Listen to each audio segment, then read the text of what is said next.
জান্নাতীরা যখন জান্নাতে ঢুকবে আল্লাহ তাআলা প্রশ্ন করবেন, ও জান্নাতীরা, এই কোরআনে যত নাজ নেয়ামতের বর্ণনা দিয়েছিলাম তার সবগুলো কি তোমরা পাই টু পাই বুঝে পেয়েছো?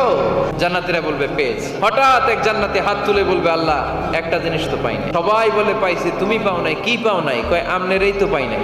সব দেখলাম, সব খাইলাম, সব দেখলাম, কিন্তু আপনারা তো দেখলাম না। আল্লাহ তাআলা তখন বিশাল জান্নাতের এক কনফারেন্স রুমে সবাইকে বসিয়ে আল্লাহর দিদার মানুষকে দেখাবেন। আল্লাহ তাআলা তার গোপন সৌন্দর্যকে সেদিন জান্নাতীদের সামনে প্রকাশ করে দেবেন। আল্লাহর হাবিব বসবেন ওই কনফারেন্স রুমে সবার সামনে। আল্লাহর হাবিবের পেছনে বসবে অন্যান্য নবীরা। ওই জান্নাতের কনফারেন্স রুমে আমরাও যেন বসার জায়গায় পাই, আল্লাহ তুমি তৌফিক দিয়ে দিও। আল্লাহ তাআলা অনেকগুলো নূরের পর্দার পেছন থেকে নূরের ঝলকানি মারবেন। আল্লাহ তাআলা সৌন্দর্যের বা নূরের ঝলকানির এক আলোকচ্ছটা জান্নাতীদের সামনে তুলে ধরবেন এক মুহূর্তের জন্য। কয় মুহূর্ত? আলোকচ্ছটা দিয়েই আবার নাই, আবার সরায়